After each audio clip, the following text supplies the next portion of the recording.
A business cannot exist without customers, and this is why companies are focusing on how to win new business and, more importantly, retaining existing customers. Delivering a great client experience has become a top strategic objective in many growing agencies. That's truly what's going to set you apart from the rest. Now, if you've been experiencing high customer churn, which means you're losing more customers or clients than you're gaining, then this video is for you. Pull out a notebook, hit the subscribe button, and watch this video on how to fix the problem by improving your client experience strategy. Ready? Then let's get started.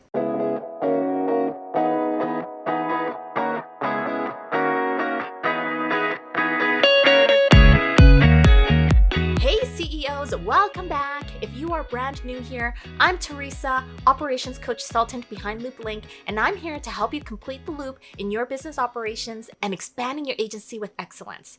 One of the ways I help you do that is by helping you shift from a CEO dependent to a systems dependent operations by leveraging your systems, processes, and people. Now we know that client experience is truly important. There's a major challenge in this aspect that while it's a priority, most brands are failing to deliver a great client experience. Client expectations are rising faster than the speed at which companies can improve their client experience. And also as well, clients are expecting that every interaction is going to be their best experience from end to end. And that's true for all companies that they interact with. So you're not alone. So before we move forward, let's talk about the symptoms of a lacking client experience. Now, the most obvious symptoms is when clients are exiting your services faster than you can onboard new clients. You have high demanding or high maintenance clients who you are struggling to deliver results for. And third, your team is overwhelmed even though you don't have a lot of clients or that you're not at true capacity yet. These are some key symptoms that result in client churn. All right, so let's talk quickly about what is churn. It's truly defined as this. Is that client or customer churn is the percentage of customers that has stopped using your company's products or services during a certain time period. You can calculate churn rate by dividing the number of customers that you lost during a period of time by the number of customers that you had at the beginning of that time period. And that could be in a quarter or even in a month of, 30 days. So what causes churn? Why does churn happen? You would imagine that clients who enroll in your services would stay the minimum if you provide your value, and they're going to stick around for the long term.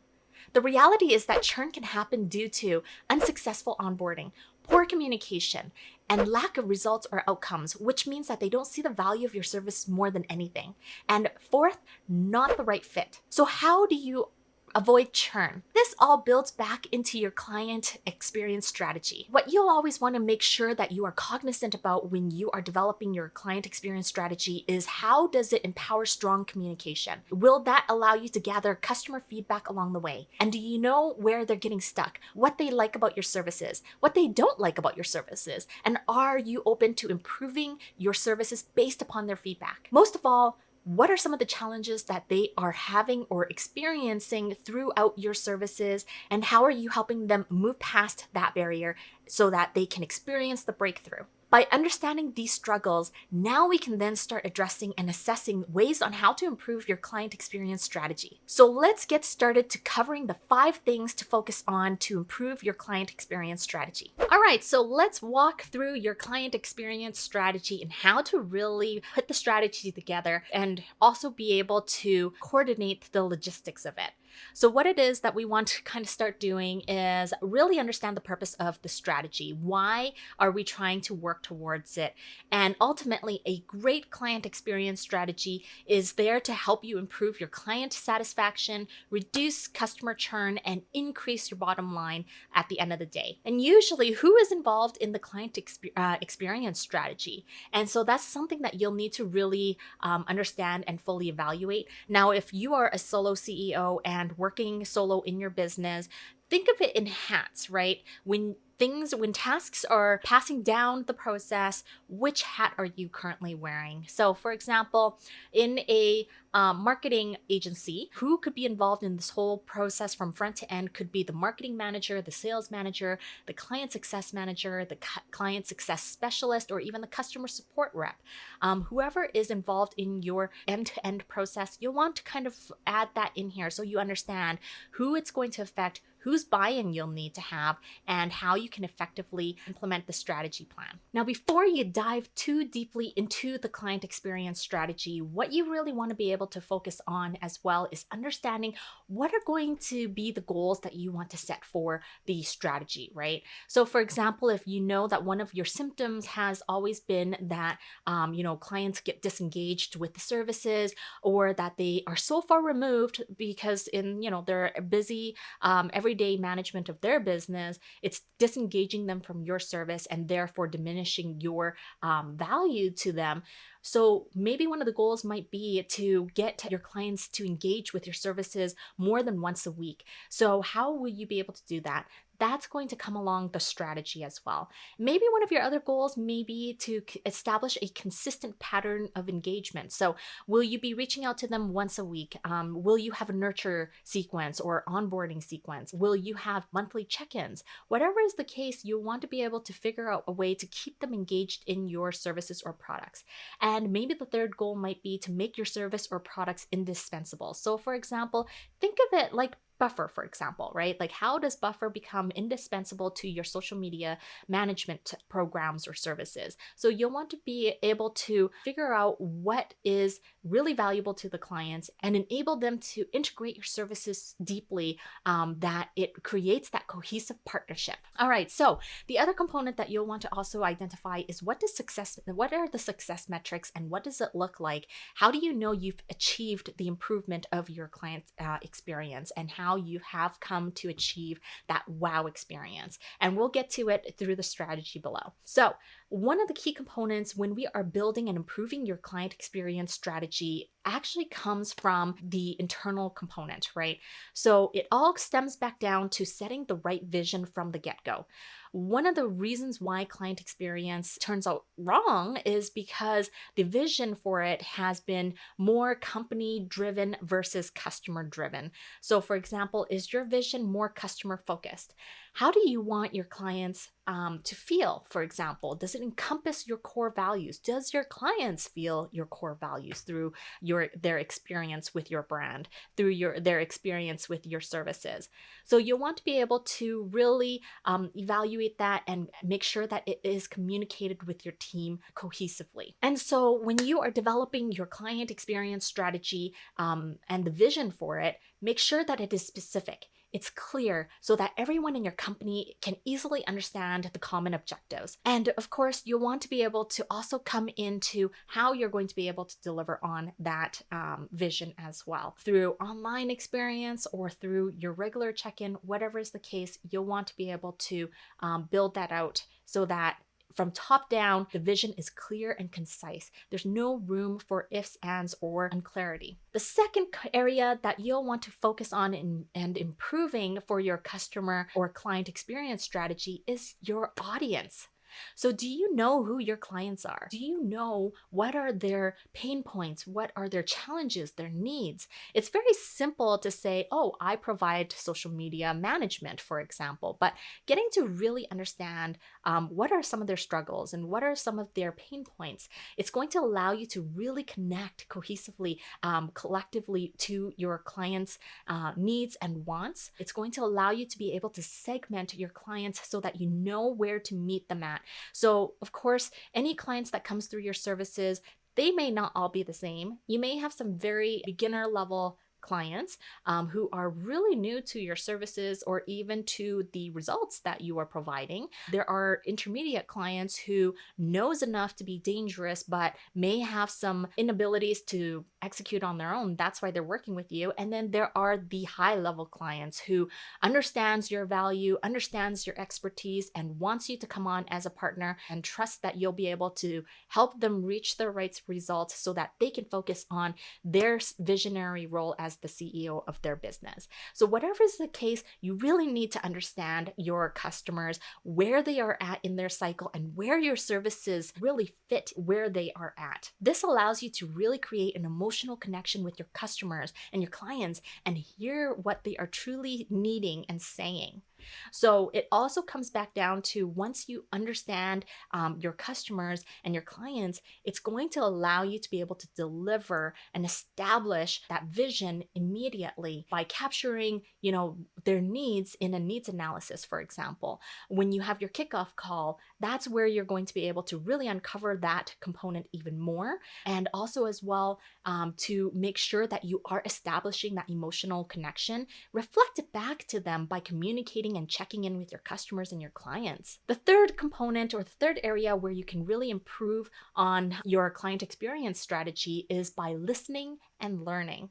So when you are working with your clients, whether they are existing clients or even past clients, get their feedback. You can capture it through active feedback forms by collecting the data in real time. There's no problem in reaching out to your existing clients and just doing those check-in moments and doing a quick survey. They'd be more than happy to provide you with that feedback if they know that you are trying to continuously improve their experience and how you are delivering your services and results. You can also send follow-up surveys to understand their experience. The best thing that you can also do and refine is to implement a dynamic platform that encourages feedback. So for example, if you have a platform such as Help Scout or Freshdesk, for example, or a service that follows up with your clients to ask them how was their experience with, a call, for example, or something that you turned over for them. Whatever is your service or whatever it is that you're doing for your clients, always add in that feedback loop, because that's where a lot of us are missing the point. We are just hearing, even if our clients are saying, oh, wow, that is so great, that's not a lot of data for you to go on for you to be able to improve your services. So where was it great? What was the impact that it made for your clients for that specific activity or service? Dig deep into it and don't be afraid to ask. Even if it's not going to yield a ideal feedback or positive criticism, it's going to at least allow you to keep working on it so that you can get to that ultimate objective. So here are some of the key components. Make sure you are collecting customer feedback across all of your channels if possible. Ensure actions and customer follow-ups are integrated into your processes. So for example, if you have a specific phase or a framework that you've walked your clients through, make sure you have a checkpoint before the next phase starts. So in that way, you can level set with them, you can do the check-in, you can realign with them if the customer is feeling off or if you're feeling off. It just gives you those opportunities to really correct the course of your client experience. Fourth is your team engagement and empowerment. What you'll also want to do is be able to check in with your team. Make sure you're collecting feedback from them as well, because the customer or the client can definitely have their perspective. But if your team is the one who's delivering and on ground zero, you'll also want to be able to honor what are their challenges. Maybe they're not well equipped with the right tools or training, and that's going to allow you to be able to check in with them and be able to help them improve in the areas where they may feel challenged in, or at least be able to help close the gap in the communications and the conversations. And the fifth area, I'm just going to change that there. The fifth area that you just want to be able to focus on is measuring and managing. So tracking your progress towards your strategic objective will be the key element to the success of your client experience strategy. So key components would be to review your business results and making sure that everyone is understanding the key metrics. That's going to be the component. Viewing your current NPS scores and your historic trends is going to be very, very important as well, because then you'll be able to track satisfaction by individual team members, and also as well, understanding what are some of the success metrics, right? That goes back to this component here. So this just digs down into some of the actual metrics that you can track that really funnels into the success metrics. So if you have a help desk, for example, viewing the open tickets in your support inbox, how many are always open, what is the duration that it's open for, how quickly are you turning it over, and so forth, right? Those components will allow you to be able to measure and improve. That's how continuous improvements work and will allow you to help you reach that wow level of client experience. So overall, this is how you can build out your strategy and where to focus on to improve. So one of the biggest things that you need to be mindful of when you are executing or implementing improvements to your strategy is to get your team buy-in. Without your team buy-in, you will struggle to improve your experience strategy from day one. So start from everyone who is involved in the process and allow them to add in their inputs. Having the voice of the team will be crucial to working together to meet your clients' expectations. As the team becomes more empowered in their buying decisions, it increases the importance of the client experience. And this is why you'll also want to schedule in a quarterly review of this process to keep refining and getting feedback from both the client and your team. Client experience is an area that will constantly evolve and needs consistent nurturing and care. You're going to be making incredible impacts that not only transform your clients' loyalty, but enable higher retention and referrals and increases your revenue growth. So what is the one key takeaway that you will be implementing into your client experience strategy? Leave your feedback in the comments section below. If you're feeling stuck with your overall client experience strategy, then I invite you to book a call with me, and we can definitely walk through that on a more personalized level. If this video was helpful, be sure to subscribe, share with your friends, and hit the like button so I know to make more videos like this. I'm Teresa, Operations Coach Sultan, and I'll see you in the next one.